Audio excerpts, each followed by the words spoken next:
किशनपुर गांव में एक भिखारी रहता था। इसका नाम जोधना था। वो गांव के मंदिर के बाहर बैठकर भीख मांगता था।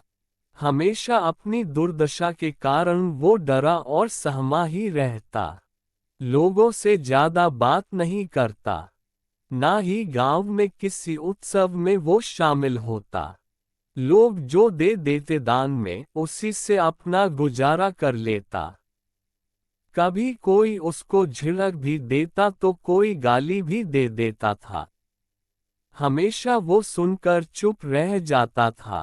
गांव वालों में वो मजाक का विषय था।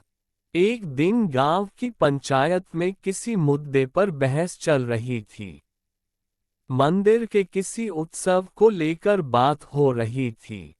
सब पंच अपनी अपनी बातें रख रहे थे। कोई निर्णय नहीं हो पा रहा था। तभी भिखारी अपनी जगह से उठकर आया और पंचों की बातें सुनने लगा। जब कोई निर्णय नहीं हो पा रहा था तो उसने बोलना शुरू किया। लोगों ने उसको रोका। वो सबको समझाने लगा, अपने तर्क रखने लगा। कुछ लोगों को तो उसने बीच में टोकने पर डांट भी दिया।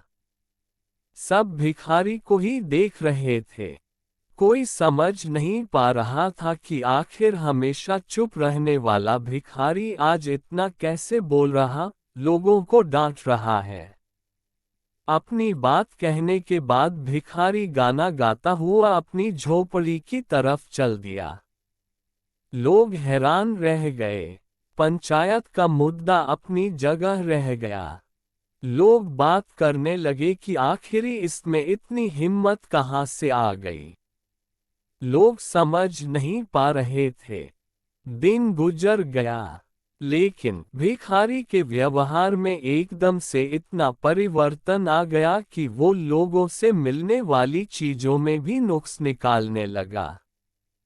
कम भीख मिलने पर गालियां देता। गांव वाले परेशान हो गए। किसी को कुछ समझ नहीं आ रहा था। लोगों ने इस बात की चर्चा करनी शुरू कर दी।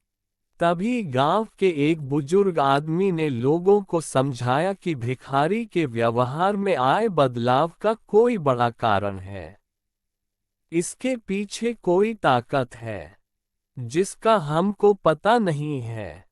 हमें उस ताकत का पता लगाना चाहिए। बुजुर्ग ने लोगों को सलाह दी कि इसकी झोपड़ी की तलाशी लेना चाहिए। वहीं कोई रहस्य है। लोग उसकी झोपड़ी की ओर चल दिए। झोपड़ी में तलाशी ली।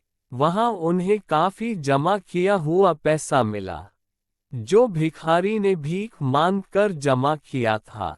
बुजुर्ग आदमी ने समझाया कि ये इसकी ताकत है, इसे छिपा दो। लोगों ने भिखारी का पैसा छिपा दिया। 2 दिन में भिखारी की हालत फिर वैसी ही हो गई। वो फिर डरा डरा घूमने लगा। किसी से बात नहीं करता। बूढ़े ने समझाया कि देखो, ये पैसों की ताकत थी। जब इसके पास काफी पैसा जमा हो गया तो ये लोगों से बदतमीजी करने लगा था। अब पैसा चला गया तो इसका हाल फिर वैसा हो गया। लोगों ने भिखारी को बुलाया और उसे समझाया कि पैसों के अभिमान में ऐसा ना करे, लोगों का अपमान ना करें।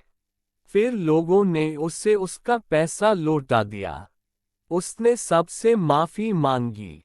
सिख दौलत की गर्मी से किसी भी व्यक्ति के व्यवहार में गलत असर पड़ सकता है।